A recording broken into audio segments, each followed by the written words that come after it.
Hello అండి. Welcome back. So, ఈరోజు మనం ఇంకొక ఇంట్రెస్టింగ్ టాపిక్ చూద్దాం. అదేంటంటే సీరియలైజేషన్.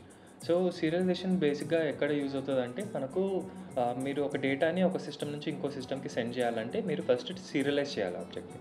లైక్ మీరు బైట్ స్ట్రీమ్‌లో కన్వర్ట్ చేయొచ్చు. లేకపోతే స్ట్రింగ్ ఫార్మాట్‌లో సెండ్ చేయొచ్చు. సో, ఇలా డిఫరెంట్ ఫార్మాట్స్ ఉంటాయి సెండ్ చేయడానికి. సో, చూసుకుంటే serialization is a mechanism that converts an object state to a byte stream, enabling it to be written to a file transmitted across a network or stored to a database. So ఈ 3 సినారియోస్‌లో మనం serialize చేస్తాం ఆబ్జెక్ట్‌ని. And it is platform independent. So బేసిక్‌గా ఏంటంటే మీరు జావాలో ఒక ఆబ్జెక్ట్‌ని serialise చేసి జావా స్క్రిప్ట్‌లో డీసీరియలైజ్ చేయొచ్చు. And vice versa. సో ఇలాంటి ఆపరేషన్స్‌లో మనకు సీరియలైజేషన్ యూజ్ అవుతది. సో మనకు జావాలో చూసుకుంటే we have different ways to implement. First thing, by default జావాలో సీరియలైజబుల్ ఇంటర్ఫేస్ ఉంటది. జస్ట్ ఆ ఇంటర్ఫేస్‌ని ఇంప్లిమెంట్ చేస్తే మీకు సీరియలైజ్డ్ ఆబ్జెక్ట్స్ వచ్చేస్తాయి.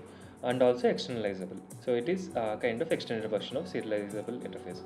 అండ్ సెకండ్ థింగ్ ఏంటంటే మనకు లైబ్రరీస్ యూజ్ చేసి కూడా మనం సీరియలైజేషన్ అండ్ డీసీరియలైజేషన్ చేసుకోవచ్చు. లైక్ మీరు యూఐ నుంచి ఒక డేటా సెండ్ చేశారు బ్యాకెండ్‌కి.